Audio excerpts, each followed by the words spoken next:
বিএনপির জাতীয় সরকার গঠনের ঘোষণায় ভাটা, সরকারে না যাওয়ার মত অধিকাংশ রাজনৈতিক দলের।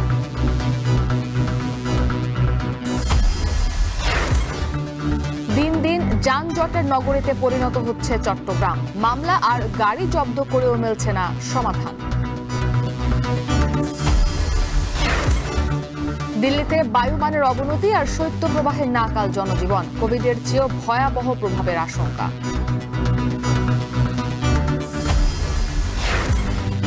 এবং ইনজুরিতে উইন্ডিজ সিরিজে না থাকলে এনসিএলে ঠিকই খেলছেন শান্ত, ক্রিকেট মহলে নানা প্রশ্ন।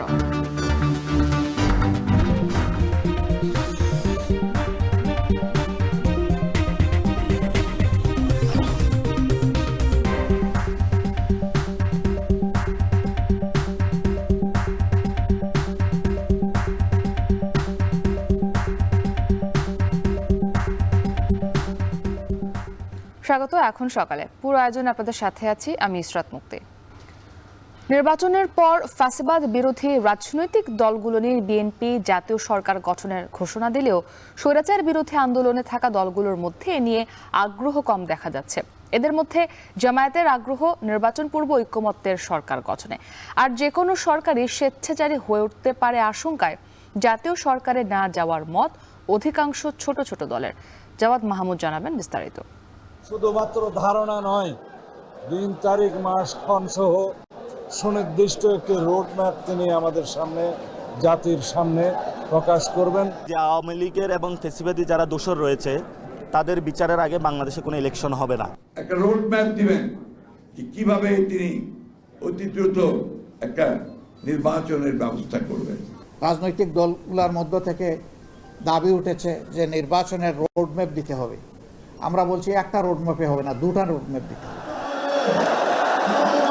জুলাই গণঅভ্যুত্থানের আগে থেকেই বিএনপি, জামায়াত সহ ফ্যাসিবাদ বিরোধী রাজনৈতিক দলগুলো সরব ছিল তত্ত্বাবধায়ক সরকার পুনর্বহাল, ভোটাধিকার ফিরিয়ে আনা ও শেখ হাসিনা সরকারের পদত্যাগের দাবিতে। গণঅভ্যুত্থানে ফ্যাসিস্ট সরকার পতন ও অন্তর্বর্তী সরকার গঠনের পর রাজনীতির মাঠে নির্বাচন, রাষ্ট্র সংস্কারের ইস্যুগুলোতে বিভিন্ন দলের নেতাদের বক্তব্যে ধরা পড়ে ভিন্ন ভিন্ন অবস্থান ও পরস্পর বিরোধী সুর। রাজনীতির মাঠে পরিস্থিতি যখন এমন, এরই মধ্যে ৫৩তম বিজয় দিবসে জাতির উদ্দেশ্যে ভাষণে নির্বাচনের সম্ভাব্য সময় ঘোষণা করেন অন্তর্বর্তী সরকারের প্রধান উপদেষ্টা ডক্টর মোহাম্মদ ইউনূস। ২০২৫ সালের শেষের দিকে নির্বাচন অনুষ্ঠান হয়তো সম্ভব হবে। এমন প্রেক্ষাপটে রাজনীতির ময়দানে চর্চা আগামী সংসদে কি ধরনের সরকার গঠন হবে তা নিয়ে। সেই মুহূর্তে আবারও আলোচনায় বিএনপির প্রস্তাবিত জাতীয় সরকার। বর্ষিয়ান রাজনীতিবিদ ও বিএনপির নীতি নির্ধারকের কাছে প্রশ্ন ছিল, কেমন জাতীয় সরকার গঠন করবে তার দল। জাতীয় সরকারের কথা বলেছি, এইটাও এ কাইন্ড অফ কোয়ালিশন সরকার হবে। আমরা ডিফাইন করেছি, পরিষ্কার করেছি যে যারা বিগত স্বৈরাচার ফ্যাসিস্ট সরকারের বিরুদ্ধে আন্দোলনরত ছিল তাদেরকে সঙ্গে নিয়ে একসাথে জাতীয় সরকার গঠন করা হবে। দীর্ঘদিন ফ্যাসিবাদ বিরোধী আন্দোলন ও বিএনপির সাবেক জোটসঙ্গী জামায়াত ইসলাম বলছে, জাতীয় সরকারের ধারণাটি তাদের কাছে অস্পষ্ট। নির্বাচনের পর জাতীয় সরকার গঠনের চেয়ে নির্বাচন পূর্ব ঐক্যতে জোর দিতে দেখা গেল জামায়াতের এই নীতি নির্ধারককে। বিএনপির জাতীয় সরকারের যে প্রস্তাব, এটি আমাদের কাছে খুব পরিষ্কার না। যদি নির্বাচনের আগেই একটা ঐক্যবদ্ধ নির্বাচন হয়, জাতীয় সরকার আগে একটা জাতীয় নির্বাচন ঐক্যবদ্ধ, তাহলে এই ধরনের এটার একটা ক্যারেক্টার এবং এনভায়রনমেন্ট ডিফারেন্ট হবে। সুতরাং নির্বাচন কতদিন পর হবে তখন অপেক্ষাকৃত ছোট কিংবা ক্ষমতার রাজনীতিতে কম ভাগিদার দলগুলোর মুখেও শোনা গেল জাতীয় সরকার নিয়ে অনীহা। ফ্যাসিবাদ বিরোধী অন্য রাজনৈতিক দলের নেতারা বলছেন, নির্বাচন পরবর্তী যে কোনো সরকারেই স্বেচ্ছাচারী হয়ে উঠতে পারে, তাই জাতীয় সরকারে না যাওয়ার কথা বলছেন তারা। একবার ক্ষমতায় গেলে অনেক সময় দেখা যায় স্বেচ্ছাচারিতা আসতে পারে, কিন্তু পরিবেশ থেকেই যদি এই সংস্কারটা হতে পারে, সমন্বয়টা হতে পারে, জাতীয় সরকারের রূপ যদি আমরা দিতে পারি, পরবর্তীতে আর এই সমস্যাটা থাকে না। জাতীয় সরকার খুবই একটা জটিল প্রক্রিয়া এবং অভ্যুত্থানের এত মাস পরে এই সময়ে এসে জাতীয় সরকার কিভাবে হতে পারে সেটার ব্যাপারে আসলে সকলকেই আবারও ঐক্যমত্যের ব্যাপার আছে। বিএনপির নেতৃত্বে যদি কোনো জাতীয় সরকারের কথা বলে, ওই বিএনপির যে মূল তার যে আদর্শ বা তার যে দাবিনামা বাস্তবায়নের জন্য ওই জায়গায় কমিউনিস্ট পার্টি থাকবে না। জনগণের কোঅপারেশন লাগবে, তবে জাতীয় সরকার নিয়ে রাজনৈতিক দলগুলোর পরস্পর বিরোধী অবস্থান যখন স্পষ্ট, তখন এই রাজনৈতিক বিশ্লেষকের পরামর্শ দলগুলোর ঐক্যমত্যের ভিত্তিতে সরকার গঠন। পাশাপাশি বিএনপিকে জাতীয় সরকার নিয়ে রাজনৈতিক দলগুলোর সাথে খোলামেলা আলোচনা করার কথাও বলেন তিনি। ইলেকশনের আগে অ্যালায়েন্সে না যায় তো তারা পলিটিক্যাল যারা বিএনপি সঙ্গে জাতীয় সরকার মনে করে তারা গঠিত করতে পারে, তারা আগে থেকে আলোচনা করুক। তারা কনসেপ্টটা দিয়েছে, কিন্তু কেমন করে ফর্ম করবে, কি ফর্মুলা, সেগুলো নিয়ে তারা আলাপ করতে পারে। আপনি যদি এতগুলি সিট পান তাহলে আপনাকে এই দিব, এরকম একটা এগ্রিমেন্ট করতে পারে। আওয়ামী লীগের স্বৈরশাসনের অবসানের পর ভোট নিয়ে আগ্রহ তৈরি হচ্ছে গণমানুষে। রাজনৈতিক দলগুলো বলছে যে প্রক্রিয়াতেই সরকার গঠন হোক, রাজনীতিতে মানুষের আস্থা ফিরিয়ে এনে ভোটমুখী করাই তাদের প্রধান কাজ। জাওয়াদ মাহমুদ, এখন, ঢাকা। এক মাসে প্রায় 1.5 কোটি টাকা জরিমানা, 5,000 মামলা আর 7,000 গাড়ি জব্দ করেও যানজট সামাল দেওয়া যাচ্ছে না বন্দর নগরী চট্টগ্রামে। বিশেষজ্ঞরা বলছেন, একটি নগরে 25% সড়ক থাকার কথা থাকলেও চট্টগ্রাম নগরীতে আছে কেবল 10%। তার উপর যোগ হয়েছে অবৈধ যানবাহনের দৌরাত্ম্য। ফলে দিন দিন যানজটে নগরীতে পরিণত হচ্ছে চট্টগ্রাম। শোয়েব রহমান জানাবেন বিস্তারিত। 160 বর্গ কিলোমিটারের চট্টগ্রাম সিটি কর্পোরেশন। পাহাড়, নদী, সমুদ্র বেষ্টিত এ বন্দরনগরীর সড়কের গঠন আর ব্যস্ততায় অন্য শহরের তুলনায় রয়েছে ভিন্নতা। আমদানি রপ্তানি পণ্যবাহী ট্রাক লরির আধিপত্য চলে এখানকার সড়কে, যার ফলে ট্রাফিক ব্যবস্থাপনা মুখোমুখি হয় বাড়তি জটিলতার। চট্টগ্রাম শহরও হাঁটছে ঢাকার পথেই। এক সময়কার সবুজে ঘেরা মনোরম শহর এখন যানজটে দুর্বিষহ।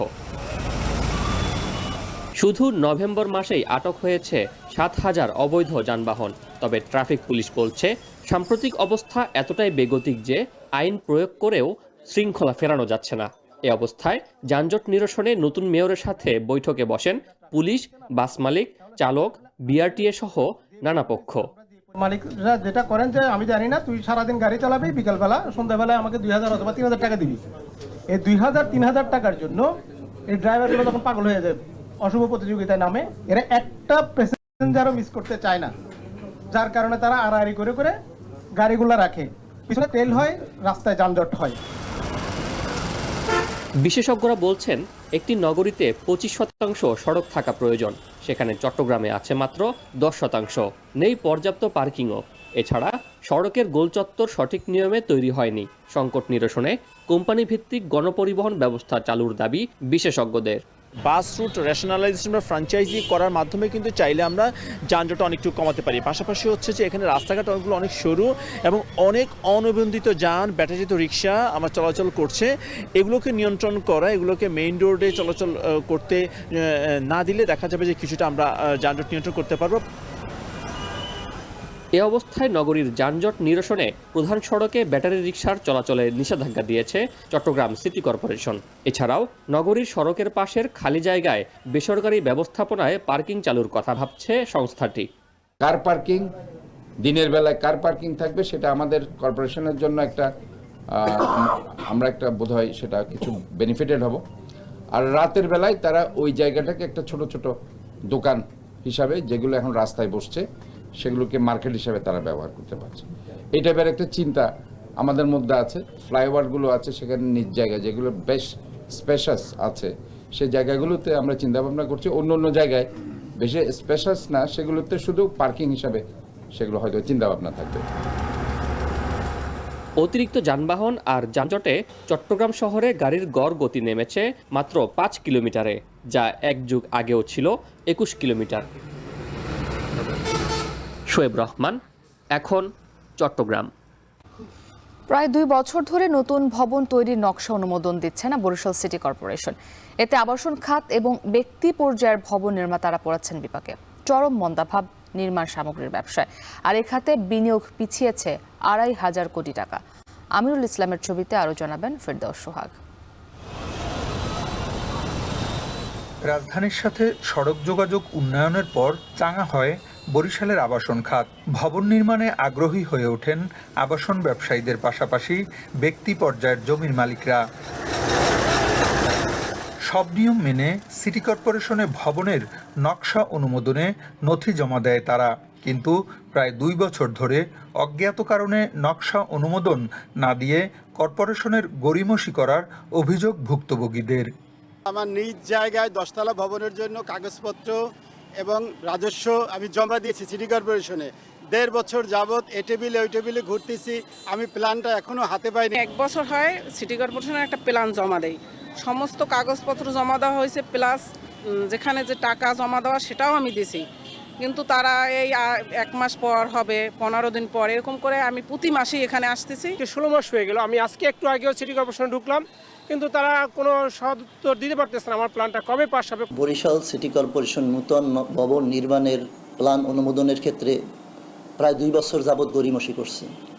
সাবেক মেয়র সাদিক আব্দুল্লাহ এবং খোকন শ্রীনিবাসের আমলে যে প্ল্যানগুলো জমা হয়েছে তার অধিকাংশ প্ল্যানই এখনও অনুমোদন হয় নাই। নগরীর মুসলিম গোরস্থান রোডের এই বাড়িতে জমির পরিমাণ 7.5 শতক। এখানে মালিকানায় রয়েছেন 12 জন। একটি 10তলা ভবন নির্মাণের নকশা অনুমোদনের জন্য সিটি কর্পোরেশনে আবেদন জানানো হয়েছে এখন থেকে 20 মাস আগে, কিন্তু সেটি এখনও হাতে পাননি তারা। এরকম ভুক্তভোগী বরিশাল নগরীতে অসংখ্য। এ সমস্যার দ্রুত সমাধান দাবি করেছেন ভুক্তভোগীরাই। বিগত এই সময়ে শত শত ভবন নির্মাণে নকশা অনুমোদনে আবেদন জমা পড়ে, তবে অনুমোদন না পাওয়ায় এই খাতে 2,500 কোটি টাকার বিনিয়োগ পিছিয়েছে বলে জানান বরিশাল ডেভেলপার্স অ্যাসোসিয়েশনের সাধারণ সম্পাদক। প্ল্যান যদি যথাসময় সিটি কর্পোরেশন দিত তাহলে প্রায় বরিশালে 2 থেকে 2,500 কোটি টাকা ইনভেস্ট হতো, এবং এই ইনভেস্টের কারণে যারা এই নির্মাণের সাথে জড়িত ব্যবসায়ী সহ শ্রমিক সকলেই উপকৃত হতো। একই সাথে রড, সিমেন্ট, বালু, কাঠ, টাইলস, রং, বিদ্যুৎ ও স্যানিটারি সহ বিভিন্ন নির্মাণ সামগ্রীর ব্যবসায়ও নেমেছে ধস। কাজ হারিয়েছে অনেক নির্মাণ শ্রমিকও। রড সিমেন্ট ব্যবসায়ী, প্লাম্বার বা যে স্যানিটারি ম্যাটেরিয়ালসের ব্যবসায়ী, আমরা আসলে টাইলসের ব্যবসায়ী, রঙের ব্যবসায়ী, আমরা চরম মন্দার মধ্যে দিন অতিবাদ করছি। আমাদের এই সেক্টরে হাজার হাজার কোটি টাকা ইনভেস্টমেন্ট আছে, কিন্তু বর্তমানে সেই ইনভেস্টমেন্ট অনুপাতে কোনো রিটার্ন নেই। সিটি কর্পোরেশনের কর্তা ব্যক্তিরা বলছেন অল্প সময়ের মধ্যেই ভবনের নকশা অনুমোদনে ব্যবস্থা নেওয়া হবে।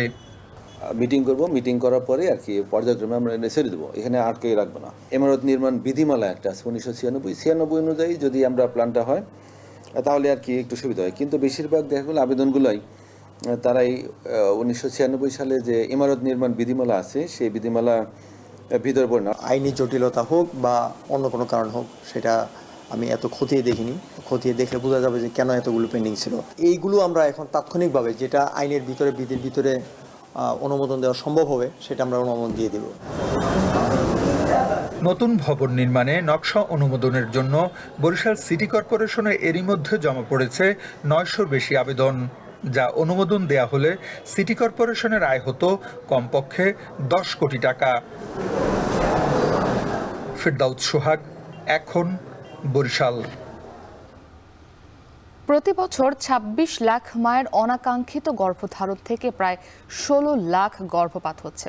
এসব গর্ভপাতের তালিকায় 10 বছর বয়সী কিশোরীরাও রয়েছেন।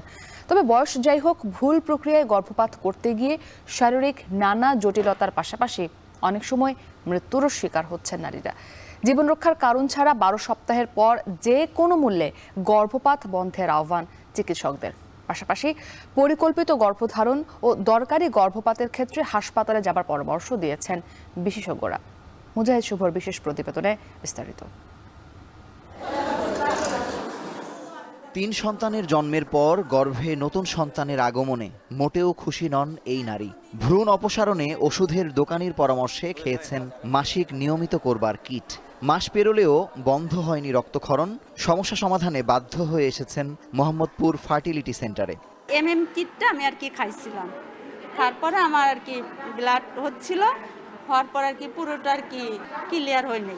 তাহলে আসলাম কি এখন আমি বুঝতে পারতেছি যে আমার তো সমস্যাটা রয়েই গেছে। দেশে গর্ভপাত বেআইনি, তাই যারা অনাকাঙ্ক্ষিত ভ্রূণ নষ্ট করতে চান তাদের একটি বড় অংশ অদক্ষ হাতে বা নিজে নিজে ওষুধ সেবনের মাধ্যমে সমস্যার সমাধান করবার চেষ্টা করেন, আর এতেই ঘটে যায় বিপত্তি। অনিরাপদ গর্ভপাত দেশে মাতৃমৃত্যু হার বাড়াচ্ছে বলেও মত বিশেষজ্ঞদের। হাসপাতালগুলোতে কিন্তু এমআরআই করার মতো প্রশিক্ষণপ্রাপ্ত নার্স আছে, ডাক্তার আছে, তাদের কাছে যাবে। কিন্তু অবশ্যই কারো ঘরের মধ্যে, তার ঘরে যেন এই জিনিসটা না হয়। কারণ সে হয়তো এমআর করলো, এমআর মানে কি তার কিন্তু গর্ভপাতই করানো হলো, কিন্তু এইটা এমন পর্যায়ে গেল পরবর্তীতে দেখা গেল যে তার ইনফেকশন হয়, সেপটিক অ্যাবর্শন হয়, তারপরে হলো যে তার সেপ্টিসিমিয়া হয়ে শেষ পর্যন্ত রোগীটা যখন আমাদের কাছে আসে তার জীবনও বাঁচানো সম্ভব হয় না। যুক্তরাষ্ট্রভিত্তিক সংস্থা গাটমাকার ইনস্টিটিউটের তথ্যে দেশে প্রতিবছর গড়ে 53,30,000 গর্ভধারণ হয়, এর মধ্যে প্রায় 26 লাখই অনাকাঙ্ক্ষিত, যে কারণে প্রায় 16 লাখ গর্ভপাতের ঘটনা ঘটে প্রতি বছর। দেশের সকল সরকারি হাসপাতালে এমআর সার্ভিস নামে বিজ্ঞানসম্মতভাবে গর্ভপাত করানো হলেও যেখানে সেখানে এই সেবা নিতে গিয়ে চরম শারীরিক বিপর্যয়ের মধ্যে পড়েন নারীরা। এমআরএম হবে না, এটা ডিসি বা প্যাক হবে, হ্যাঁ, সেই পদ্ধতিগুলো কিভাবে আমরা এটা ইভ্যাকুয়েট করি সেগুলো ডিটেইলিং বলতে থাকি। এমআরটা হলো একটা লাইভ, আর ইনকমপ্লিট হলো মনে করেন সে অন্য কোনো জায়গায় সার্ভিসটা নিয়েছে অথবা নিজে নিজে যে কোনো ডিসপেন্সারি থেকে সে ওষুধ খেয়ে আসছে অথবা অন্য আনস্কিল অদক্ষ কর্মীর কাছেও গিয়েছে, ওইরকম কমপ্লিট হয়নি বা একদম পেশেন্ট একদম নিউ, যে টোটাল একজনের কাছ থেকে শুনে আসছে, সব রকমের পেশেন্টদেরকেই আমরা সার্ভিসটা দিয়ে থাকি। এদিকে SVRS 2023-এর তথ্য মতে গর্ভপাত করা মায়েদের বয়স 10 থেকে 49 বছর পর্যন্ত। এক্ষেত্রে 14 ও 45 বছর বয়সী মায়েদের মধ্যে মেয়ে ভ্রূণ নষ্টের প্রবণতা বেশি। এই বয়সে গর্ভপাত করা ভ্রূণের প্রায় 9% ছেলে আর 14% মেয়ে শিশুর। সেক্ষেত্রে আল্ট্রাসনোগ্রামে ছেলে মেয়ের লিঙ্গ প্রকাশ না করার আহ্বান বিশেষজ্ঞদের। 12 সপ্তাহ পরে কোনো অ্যাবর্শন এটা চিন্তাই করা উচিত না। এটা একটা বিশেষ কারণ, 12 সপ্তাহের সময় কিন্তু একটা বাচ্চা, সে কিন্তু সম্পূর্ণ রকম একটা মানুষ, একটা ছোট মানুষ, তার কিন্তু সমস্ত অঙ্গ প্রত্যঙ্গ সব ডেভেলপ করে গেছে। সুতরাং আমি একটা বাচ্চাকে, তার মানে কি আমি গর্ভপাত নয়, আমি একটা জীবনকে মেরে ফেললাম। ধর্মীয়ভাবে যদি চিন্তা করি বা আমাদের সামাজিক প্রথায় যদি চিন্তা করি, আমাদের দেশে না, আসলে কিন্তু তারা কোনো দেশেই নাই। মায়ের জীবন রক্ষার কারণ ছাড়া বাংলাদেশে গর্ভপাত আইনত দণ্ডনীয় অপরাধ, যদিও এটি কেবল খাতা কলমেই বিদ্যমান। তবে কারণ যাই হোক না কেন, অনাকাঙ্ক্ষিত গর্ভপাত কমাতে না পারলে নারীদের শারীরিক জটিলতা বা কোনো ক্ষেত্রে অনাকাঙ্ক্ষিত মৃত্যু ঠেকানো সম্ভব নয় বলে মনে করছেন বিশেষজ্ঞরা। মুজাহিদ শুভ, এখন, ঢাকা। চাঁদপুরের অর্থনীতির অন্যতম চালিকা শক্তি রেমিটেন্সের উপর ভিত্তি করে শহরের উঁচু উঁচু ভবন নির্মাণের পাশাপাশি জেলার গ্রামগুলোতেও লেগেছে উন্নয়নের ছোঁয়া। তবে অর্থনীতি বিশ্লেষকরা বলছেন, বিদেশে বেশি করে দক্ষ শ্রমিক পাঠানো গেলে বাড়বে রেমিটেন্সের পরিমাণ। তালহা জুবাইরের প্রতিবেদন। প্রবাসী অধ্যুষিত জেলা চাঁদপুর। প্রায় 30 লাখ জনসংখ্যার এই জেলায় প্রতি 6 জনের একজন প্রবাসী। তাদের পাঠানো রেমিটেন্সে ভর করে এগিয়ে যাচ্ছে চাঁদপুরের অর্থনীতির চাকা। চাঁদপুরের 8 উপজেলার মধ্যে সবচেয়ে বেশি সংখ্যক প্রবাসীর বাড়ি ফরিদগঞ্জে। এখানকার প্রায় প্রতিটি বাড়ির অন্তত একজন প্রবাসী, যাদের পাঠানো রেমিটেন্সে শহরের পাশাপাশি গ্রামাঞ্চলেও লেগেছে আধুনিকতার ছোঁয়া। শহরের পাশাপাশি গ্রামেও গড়ে উঠেছে দৃষ্টিনন্দন ভবন। বিনিয়োগ হচ্ছে খামার, কৃষিসহ বিভিন্ন খাতে। তাই প্রবাসীদের সুবিধা বাড়াতে সরকারকে নজর দেওয়ার দাবি জানিয়েছেন প্রবাসী ও তাদের স্বজনরা। অন্য দেশের লোকরা যে পরিমাণ সুবিধা প্রবাসে পায়, বাংলাদেশিরা কেন যে পায় না সেটা আমরা বুঝি না। এ ব্যাপারে আসলে আমাদের সরকারকে একটু দেখা উচিত। বিদেশে তো মানুষ যায়, একটা মা বাপ ভাই বোন আত্মীয় স্বজন রেখে প্রবাসে সব পূজা করি, তো বিদেশে যায় 10 টাকা জায়গা কমবে 5 টাকা আর একটু বাড়ান যায়। বিভিন্ন ক্ষেত্রে প্রবাসীদের বিনিয়োগের ফলে কর্মসংস্থানের সুযোগ হচ্ছে হাজারো মানুষের। এতে বেকারত্ব হ্রাস পাচ্ছে সমাজে। এদেরকে দিয়ে এদের কাজকাম করে আমাদের তো ফ্যামিলি চলে, সংসার চলে, এটা তো আমাদের তো একটা উন্নতি হইতে আছে। খামার করার পরে এখন আমরা কয়েকজন লোক খাড়ার পরে মোটামুটি এদের খামার উচিল্লাতে আমাদের ফ্যামিলিটা চলতেছে। চাঁদপুর জেলা কর্মসংস্থান ও জনশক্তি অফিসের দেয়া তথ্য মতে বিশ্বের প্রায় 57টি দেশে এখানকার প্রায় 5 লাখ প্রবাসী বসবাস করেন। বছরে তাদের পাঠানো রেমিটেন্সের পরিমাণ প্রায় 2000 কোটি টাকা। দক্ষ জনশক্তি বিদেশে পাঠানো হলে আরও অনেক বেশি রেমিটেন্স আয় করা সম্ভব বলে জানান অর্থনীতি বিশ্লেষকরা। তাদের উপার্জিত অর্থ দেশের অর্থনীতিতে ব্যাপক অবদান রাখছে। আমাদের যতগুলো দেশের উন্নয়ন, সকল উন্নয়নে এই প্রবাসীদের রেমিটেন্স কাজ করছে। বিশেষ করে গ্রামাঞ্চলের প্রভাবটা সবচেয়ে বেশি, কেননা গ্রামাঞ্চলে অধিকাংশ মানুষই এখন বিদেশমুখী। তো বিদেশমুখী হওয়ার কারণে তাদের যে ইনকামটা সুফলটা কিন্তু আমাদের পুরো বাংলাদেশে সবাই পাচ্ছে। মধ্যপ্রাচ্য সহ বিশ্বের বিভিন্ন দেশে চাঁদপুরের প্রায় ৫ লাখ মানুষ প্রবাসী জীবন কাটাচ্ছেন। তালহা জুবাইর, এখন চাঁদপুর। যশোরের বেনাপোল স্থলবন্দরে চোরাচালান ঠেকাতে ও যাত্রী পারাপার নিরাপদ করতে বসানো 4টি স্ক্যানিং মেশিনের 3টি অচল হয়ে পড়ে আছে। ফলে বন্দর দিয়ে ভারতে যাওয়া আসা করা যাত্রীদের ব্যাগ ও অন্যান্য সামগ্রী স্ক্যান করা সম্ভব হচ্ছে না। দায়িত্বে থাকা ব্যক্তি ব্যাগ খুলে মালামাল নামিয়ে চেকিং করছেন, এতে বিব্রত হচ্ছেন যাত্রীরা। রিপন হোসেনের তথ্যে ও এনামুল হকের ছবিতে বিস্তারিত। স্থলপথে আমদানি পণ্য ৭০% আসে বেনাপোল স্থলবন্দর দিয়ে। প্রতিদিন ভারত থেকে আমদানি হয় প্রায় ৭ থেকে ৮ হাজার টন পণ্য, আর চেকপোস্ট দিয়ে যাতায়াত করে ৫,০০০-এরও বেশি মানুষ। 2020 সালের 5 কোটি টাকা ব্যয়ে এই বন্দরে স্থাপন করা হয় কন্টেইনার মোবাইল স্ক্যানিং মেশিন। চালুর কিছুদিন পর অচল হয়ে পড়ে সেটি। এছাড়া বেনাপোল চেকপোস্ট ও রেল স্টেশন, আন্তর্জাতিক ইমিগ্রেশন, কাস্টমস রুটে চোরাচালান রোধে আরও 3টি স্ক্যানিং মেশিন বসানো হয়, যার 2টি অচল হয়ে পড়ে আছে 5 মাস ধরে। ফলে বন্দর দিয়ে ভারতে যাওয়া আসা করা যাত্রীদের ব্যাগ ও অন্যান্য সামগ্রী স্ক্যান করা সম্ভব হচ্ছে না। দায়িত্বে থাকা ব্যক্তি ব্যাগ খুলে মালামাল নামিয়ে চেকিং করছেন, ফলে বিব্রত হচ্ছেন যাত্রীরা। স্ক্যানার মেশিন হলে ভালো হতো, ব্যাগটা চেক করলে হাতে চেক করলে মালটালগুলো নষ্ট হয়ে যাচ্ছে। যদি স্ক্যানিং ভালো থাকতো তাহলে আমরা সহজভাবে চলে যেতে পারতাম। কাস্টমসের যে স্ক্যানারটা আছে আমাদের এখানে বিকল হয়ে আছে, স্ক্যানারের কারণেও অনেক পণ্য চালান কিউ লাইনে থাকছে, যার জন্য দেরি হচ্ছে আমাদের দেশে প্রবেশ করতে। তাড়াতাড়ি শিপমেন্ট হতো আর কি, প্লাস এক্সামিনের সুবিধা হতো, অ্যাসেসমেন্টের সুবিধা হতো, মালটা তাড়াতাড়ি ক্লিয়ারেন্স হতো আর কি। আমদানিকৃত পণ্যের মধ্যে অনেক সময় মাদক অস্ত্র বা আরও অনেক কিছু থাকতে পারে, যেগুলো স্ক্যানিং মেশিনে ফাইন্ড আউট করা সম্ভব। স্ক্যানিং মেশিন নষ্ট থাকায় যাত্রী ভোগান্তির পাশাপাশি বেড়েছে চোরাচালানো। আমদানিতেও নেতিবাচক প্রভাব পড়েছে বলে মনে করছেন ব্যবসায়ীরা। ইন্ডিয়ার গাড়িগুলো ফ্রিভাবে যাচ্ছে, দেখেন কোনো চেকিং নাই, ফ্রিভাবে যাচ্ছে। কিন্তু আমাদের গাড়িগুলো একটা গাড়ি ঢুকে দিয়ে ইন্ডিয়াতে যাতে ম্যাক্সিমাম 15 মিনিট সময় লাগে। এখানে শত গাড়ি আছে, 15 মিনিট সময় লাগে। 15 মিনিট করে হিসাব করেন, একটা 3-4 করে ঘন্টায় লাগে। আমাদের গাড়িগুলো বাংলাদেশ থেকে যখন ইন্ডিয়ায় যায়, আমাদের বাংলাদেশে কোনো চেক ইন নেই। চেক ইন একবার ইন্ডিয়ার ভিতরে যাওয়ার পরে, বাংলাদেশের বর্ডার চেক ইন করার পরে আবার ইন্ডিয়ার বর্ডার চেক ইন করে। চেক ইন করার পরে ওখানে মাল নামায়। মাল নামার যদি টাইম টেবল থাকে তাহলে মাল নামিয়ে যায়, টাইম টেবল না থাকলে আর এর মধ্যে কোনো নামার কোনো অপশন নেই। এটা দীর্ঘদিন ধরে অচল। এই অবস্থায় যারা বা আমদানিকারক, তাদের সে মালগুলো ঠিক মতন স্ক্যানিং হচ্ছে না, তার জন্য তারা হয়রানি হচ্ছে।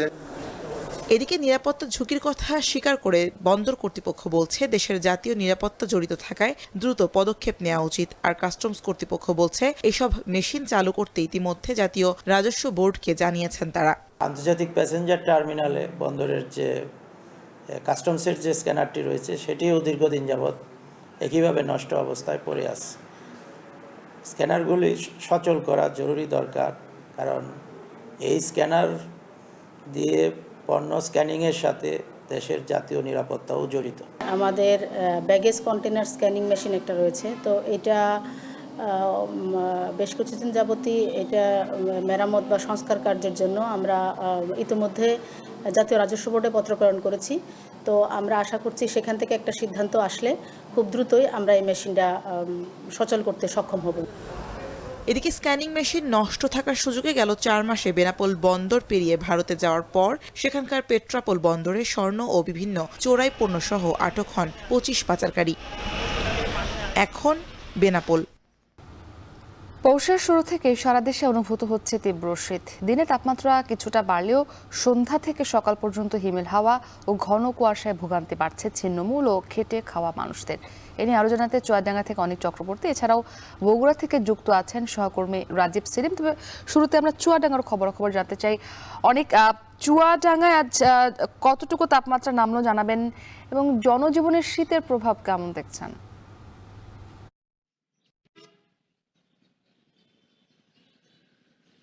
মুক্তি, আপনাকে একটা বিষয় জানিয়ে রাখি, চুয়াডাঙ্গা এমন একটি জেলা যেই জেলায় গরমের সময় তীব্র তাপদাহ এবং শীতের সময় সর্বনিম্ন তাপমাত্রা রেকর্ড হয়। এবছরও জেলায় বেশ কয়েকদিন দেশের সর্বনিম্ন এবং চলতি মৌসুমের সর্বনিম্ন তাপমাত্রা রেকর্ড করা হয়েছে। আজকে যে তাপমাত্রার রেকর্ড, আজকে সকাল 6টায় চুয়াডাঙ্গার আবহাওয়া অফিস চুয়াডাঙ্গায় তাপমাত্রা রেকর্ড করেছে 11.8 ডিগ্রি সেলসিয়াস। সুতরাং গত কয়েকদিনের যে তাপমাত্রা রেকর্ড করেছিল আবহাওয়া অফিস, তার থেকে কিছুটা তাপমাত্রা বেড়েছে। এছাড়া আবহাওয়া অফিস বলছে যে আগামীকাল শুক্রবার, আগামীকাল থেকে কিন্তু আসলে চুয়াডাঙ্গাতে ঘন কুয়াশার সাথে গুড়ি গুড়ি বৃষ্টি শুরু হবে। অর্থাৎ আগামীকাল এবং 2 থেকে 3 দিন এই বৃষ্টি থাকবে। অর্থাৎ এই বৃষ্টির পরপরই কিন্তু শীত বাড়বে। অর্থাৎ আবহাওয়া অফিস বলছে তাপমাত্রা 10, 9, 8, 7 এবং 6-এর ঘরে চলে আসতে পারে। অর্থাৎ ভয়াবহ একটা অবস্থা তৈরি হবে চুয়াডাঙ্গাতে, সেমনই বলছে চুয়াডাঙ্গার আবহাওয়া অফিস। গত বছর ঠিক এই সময়ে যে শীত পরিস্থিতি ছিল চুয়াডাঙ্গাতে, সেই সময় তাপমাত্রা এত নিম্ন ছিল যে চুয়াডাঙ্গার মাধ্যমিক, প্রাথমিক সহ সমস্ত বিদ্যালয় আসলে ছুটি ঘোষণা করা হয়েছিল। এবছরও আসলে সেমনটি হতে পারে বলে আশঙ্কা করা যাচ্ছে। এছাড়া হঠাৎ করে এই যে শীত বেড়েছে, কুয়াশা এবং শীতের যে তীব্রতা, এতে করে নিম্ন আয়ের খেটে খাওয়ার মানুষ যারা আছে তারা কিন্তু আসলে মুক্তির চরম আকারে দুর্ভোগে আছে। আমি সকাল থেকেই দেখেছি যে মানুষজন যারা আছে তারা কিন্তু শীত থেকে বাঁচতে রাস্তার পাশে, সড়কের পাশে খড়কুটো জ্বালিয়ে শীত নিবারণের চেষ্টা করছে। পাশাপাশি প্রয়োজন ছাড়া সকালে এবং সন্ধ্যার পরে মানুষজন কিন্তু আসলে খুব একটা বাসা থেকে বেরোচ্ছে না। সড়ক রাস্তায় কিন্তু আসলে মানুষজনের উপস্থিতি নেই বললেই চলে। সড়কে যে ভোরবেলা যে যানবাহনগুলো চলছে, প্রতিদিনই আসলে সেই যানবাহনগুলো কিন্তু হেডলাইট জ্বালিয়েই সড়কে চলাচল করছে। অর্থাৎ বলা চলে যে এই শীতে কিন্তু সাধারণ মানুষের দুর্ভোগ চরম আকারে পৌঁছেছে। পাশাপাশি সদর হাসপাতাল, স্বাস্থ্য কমপ্লেক্সে তো প্রতিদিনই আসলে রোগীরা ভর্তি হচ্ছে। শিশু এবং বয়স্কদের রোগীর সংখ্যায় আসলে এই সময় বেশি। তো সব মিলিয়ে কিন্তু শীত দুর্ভোগ নিয়ে এসেছে চুয়াডাঙ্গাতে মুক্তি। তো শীত পরিস্থিতি নিয়ে আমার কাছে এই ছিল। এবার আমরা বগুড়ার খবর জানবো।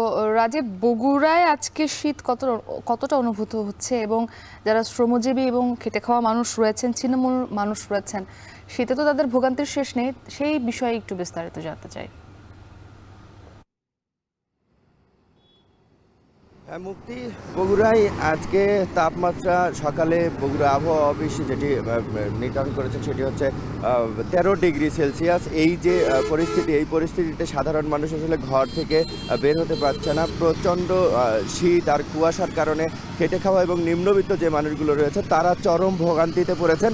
আর ছিন্নমূল মানুষ যারা রয়েছেন, যাদের শীত পোশাকেরই ঘাটতি রয়েছে, তারা তো আরও বিপদে রয়েছেন।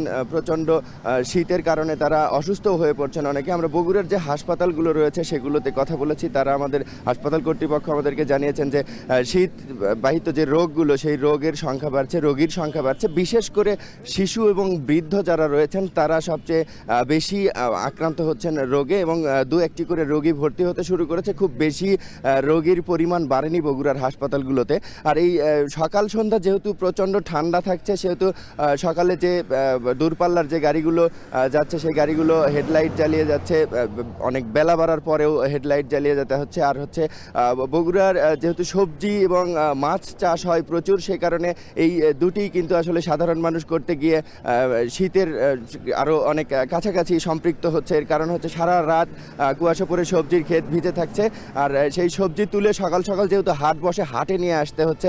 সুতরাং খেটে খাওয়া মানুষের কিন্তু ঘরে বসে থাকার কোনো সুযোগ নেই। এই কষ্ট করে তাদের বের হতে হচ্ছে এই শীতে। এবং আবহাওয়া অফিস আমাদেরকে আরও একটি তথ্য দিয়েছে যে এই মাসের শেষের দিকে আর অথবা আগামী জানুয়ারি মাসের শুরুর দিকে শীত কিছুটা বাড়বে, তীব্র শীত, আরও শীত বাড়বে, 10 ডিগ্রির নিচেও আসতে পারে তাপমাত্রা। এরকম খবর আমাদেরকে আবহাওয়া অফিস জানিয়েছেন। আর বগুড়ার যে হাট বাজারগুলো রয়েছে, এই হাট বাজারগুলোর বেশিরভাগই লাগে সকালে হাট বাজারগুলো বসে, যে কারণে এই হাট বাজারে যারা খেতে খাওয়া মানুষ এসেছেন তাদের সাথে আমরা কথা বলেছি।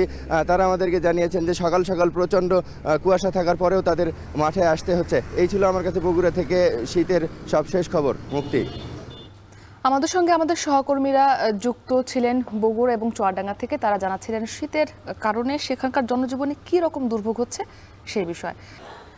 প্রায় ১.৫ মাস ধরে ভারতের রাজধানী নয়াদিল্লিতে বায়ুমানের চরম অবনতি আর সাম্প্রতিক শৈত্যপ্রবাহের নাকাল জনজীবন। বায়ুমান পর্যবেক্ষণকারী প্রযুক্তি প্রতিষ্ঠান আইকিউ এয়ার ইন্ডেক্সের তথ্য বলছে, মঙ্গলবার রাতে নয়াদিল্লির বায়ুমান ছিল ৬১৭, যা স্বাস্থ্যের জন্য অত্যন্ত বিপজ্জনক। এদিন রাজধানীর কোথাও কোথাও বায়ুমান ৮০০ ছাড়াতে দেখা গেছে। সতীর্থ কর্মকারের প্রতিবেদন। ডিসেম্বরের সকাল, সূর্য উঁকি দিচ্ছে আকাশে। এই দৃশ্য দেখে যদি মনে করেন আর ৫টা শীতের সকালের মতো কুয়াশার চাদরে ঢেকে আছে ভারতের রাজধানী নয়াদিল্লি, তাহলে ভুল করবেন। ফসলের আগাছা পোড়ানোর বিষাক্ত ধোঁয়া আর কুয়াশার সাথে মিলে তৈরি হয়েছে ধোঁয়াশার এই পুরো আস্তরণ বা স্মগ। রাজধানী নয়াদিল্লির বায়ুমান আরও তলানিতে পৌঁছে দিতে ভূমিকা রাখছে যানবাহন আর কলকারখানা থেকে নির্গত কালো ধোঁয়ার দূষণও। अब पोल्यूशन तो सर ये अब लाइलाज बीमारी हो गई है यहाँ दिल्ली के लिए खासकर, और हर साल का ये प्रॉब्लम है। ये तो है नहीं कि इस साल ही है, पिछले साल भी था, उससे पिछले साल भी था और अब आगे भी रहेगा। इसका कोई इलाज नहीं है। आँख में जलन होती है, सांस लेने में भी दिक्कत होती है, गले में जो है ना थोड़ा खांसते हैं जब सुबह सुबह बहुत ज़्यादा दिक्कत आती है, बलगम काला काला एकदम आता है। ঘন কুয়াশার কারণে যান চলাচল যেমন ব্যাহত হচ্ছে, তেমনি বাড়ছে স্বাস্থ্য ঝুঁকিও। শ্বাস প্রশ্বাসের সমস্যা, কাশি, বুকে কফ জমে যাওয়া, এমনকি চোখ জ্বালাপোড়া নিয়েও ভুগছেন দিল্লিবাসী। রাজধানীবাসীর ভোগান্তি বাড়াতে যোগ হয়েছে শীতের তীব্রতাও। মঙ্গলবার সকালে নয়াদিল্লির তাপমাত্রা ৬ ডিগ্রি সেলসিয়াসেরও নিচে নেমে আসে। একই দিনে স্থানীয় সময় দুপুর ১২টায় নয়াদিল্লির বায়ুমান ছিল ৪২৪ AQI। রাত বাড়ার সাথে সাথে যা পৌঁছে যায় ৬১৩-তে। বায়ুমান আর শৈত্যপ্রবাহের পরিসংখ্যানই বলে দেয় কতটা ঝুঁকিপূর্ণ অবস্থায় বাস করছে দিল্লিবাসী। পরিস্থিতির গুরুত্ব বিবেচনায় নিয়ে সোমবার থেকে পঞ্চম শ্রেণী পর্যন্ত অনলাইন ও অফলাইনে সব ধরনের ক্লাস কমিয়ে আনার নির্দেশ দিয়েছে দিল্লি প্রশাসন। পরবর্তীতে দশম থেকে দ্বাদশ শ্রেণী ব্যতীত সব শ্রেণীর ক্লাস শিডিউল শিথিল করা হয়েছে। এছাড়া সরকারি কর্মকর্তারা শুরুতে কর্মঘণ্টা কমানোর দাবি করলেও পরে ৫০% কর্মীকে বাড়ি থেকে অফিস করার অনুমতি প্রদানের আর্জি জানান। এমন বাস্তবতায় মঙ্গলবার আবারও কঠোর দূষণ নিয়ন্ত্রণ ব্যবস্থা চালুর ঘোষণা দিয়েছে দিল্লি সরকার। সরকারি নিষেধাজ্ঞার অধীনে সব ধরনের নির্মাণ এবং ভাঙার কাজ আপাতত বন্ধ রাখতে বলা হচ্ছে। এছাড়াও দিল্লির বায়ুদূষণ নিয়ে চাঞ্চল্যকর তথ্য দিয়েছে বিবিসি। শীর্ষ সংক্রামক বিশেষজ্ঞদের সাথে কথা বলে বিবিসি জানাচ্ছে, ভারতের এই বিষাক্ত বাতাস কোভিড-১৯ মহামারীর চেয়েও বড় প্রভাব ফেলতে পারে জনস্বাস্থ্যে। সতীর্থ কর্মকার, এখন বিশ্ব। অ্যাকাউন্টে অর্থ থাকা সত্ত্বেও তা উত্তোলন করতে না পারায় জীবনযাত্রার ব্যয় মেটানো নিয়ে দুশ্চিন্তায় পড়েছেন সিরীয়রা। এমন অবস্থায় স্বৈরাচার বাশার আল আসাদ প্রশাসনের সময়কার ভয়াবহ অর্থনৈতিক সংকট মোকাবিলায় প্রধান চ্যালেঞ্জ হয়ে উঠেছে বিদ্রোহী গোষ্ঠী হায়াত তাহরির আল শাম গঠিত অন্তর্বর্তী সরকারের। আরও জানাচ্ছেন তহিদুর রহমান। এটিএম বুথের সামনে গ্রাহকদের দীর্ঘ অপেক্ষা। ব্যাংক অ্যাকাউন্টে অর্থ থাকা সত্ত্বেও করা যাচ্ছে না উত্তোলন।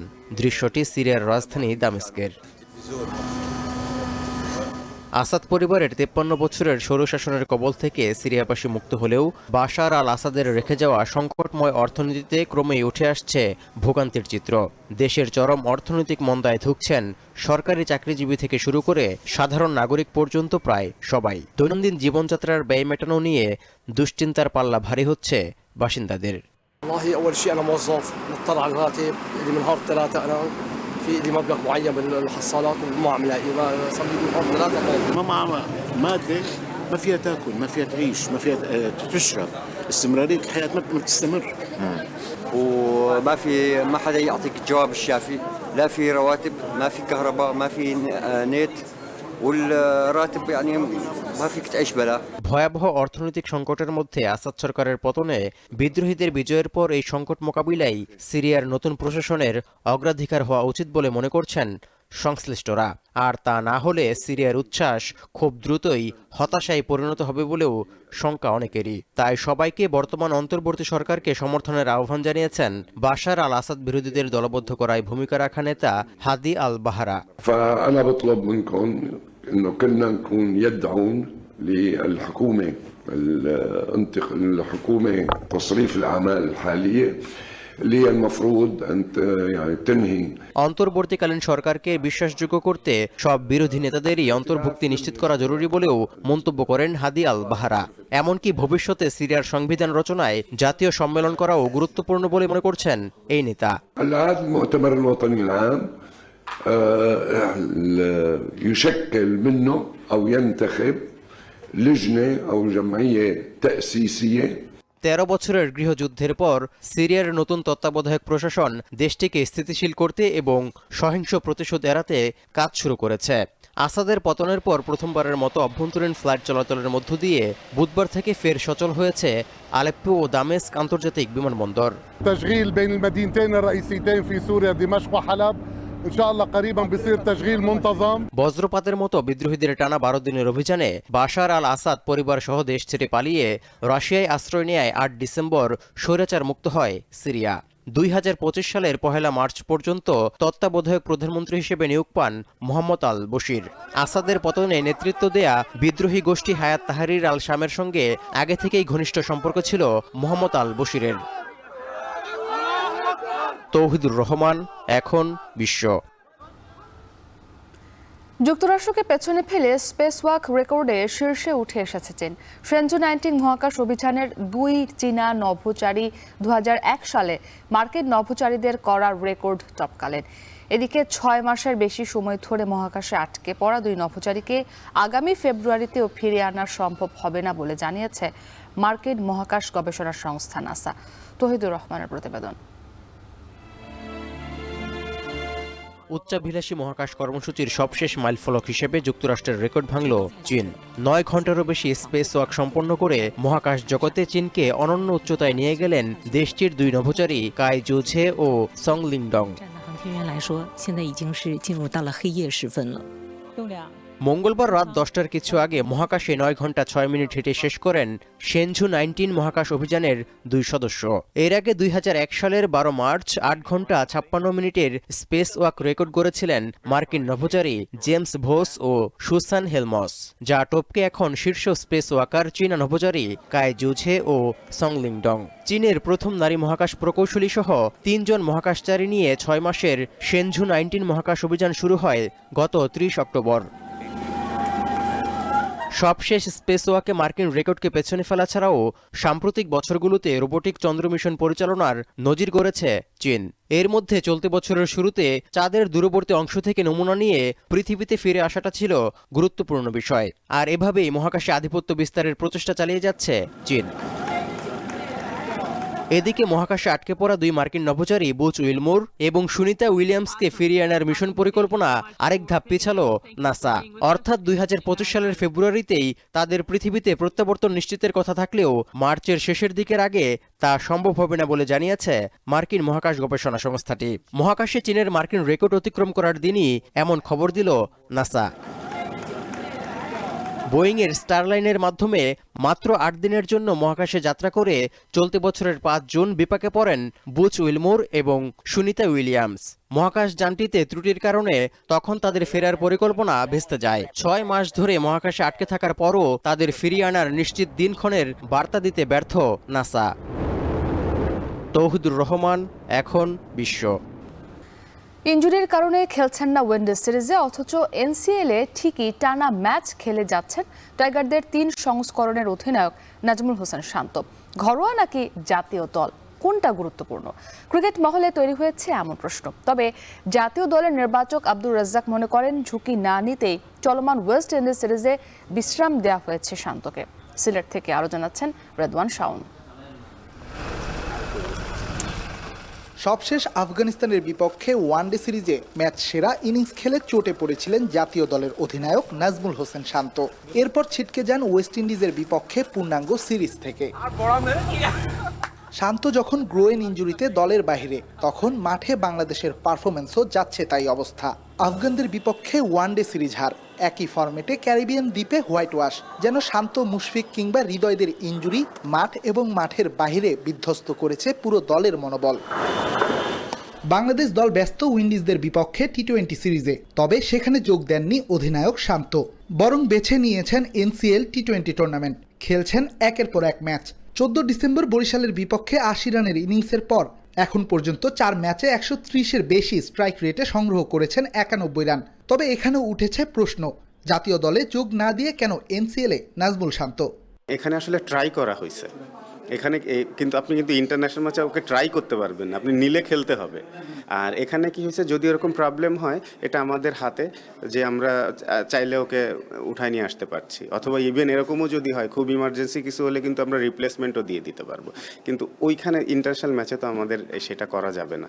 নির্বাচকের কথায় পরিষ্কার, ক্যাপ্টেনকে নিয়ে ঝুঁকি নেওয়ার সাহস করেনি ক্রিকেট বোর্ড। সিলেটে নিয়মিত অনুশীলনে ব্যস্ত থাকা শান্তকে দেখে অবশ্য মনে হয়েছে হালের টি-20 ফরম্যাটে নিজেকে মানিয়ে নিতেই করছেন বাড়তি পরিশ্রম। 2019 সালে অভিষেক হওয়া শান্ত গেল 5 বছরে দেশের হয়ে টি-20 খেলেছেন 49টি, 108 স্ট্রাইক রেট আর 22 এভারেজে মোট রান 960। এমন সাদামাটা ক্যারিয়ারকে রঙিন করতে বাড়তি পরিশ্রমই তো বেশি জরুরি। রেদওয়ান শাওন, এখন সিলেট। এখন সকাল শেষ করার আগে শিরোনামগুলো আরও একবার। বিএনপির জাতীয় সরকার গঠনের ঘোষণায় ভাটা, সরকারের না যাওয়ার মত অধিকাংশ রাজনৈতিক দলের।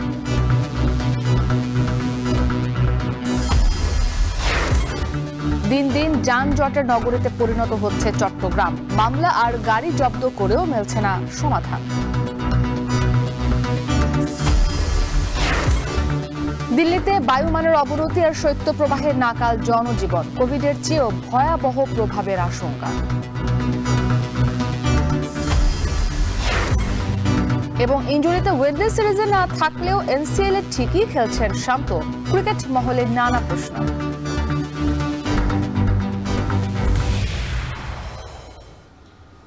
এই ছিল এখন সকালের আয়োজনে। এখন টেলিভিশন ওয়েবসাইটে দেখতে ভিজিট করুন www.এখন.tv। এছাড়া ফেসবুকে দেখতে ভিজিট করুন facebook.com/tv.এখন এবং ইউটিউবে সরাসরি দেখতে চোখ রাখুন youtube.com/c/এখন টিভিতে।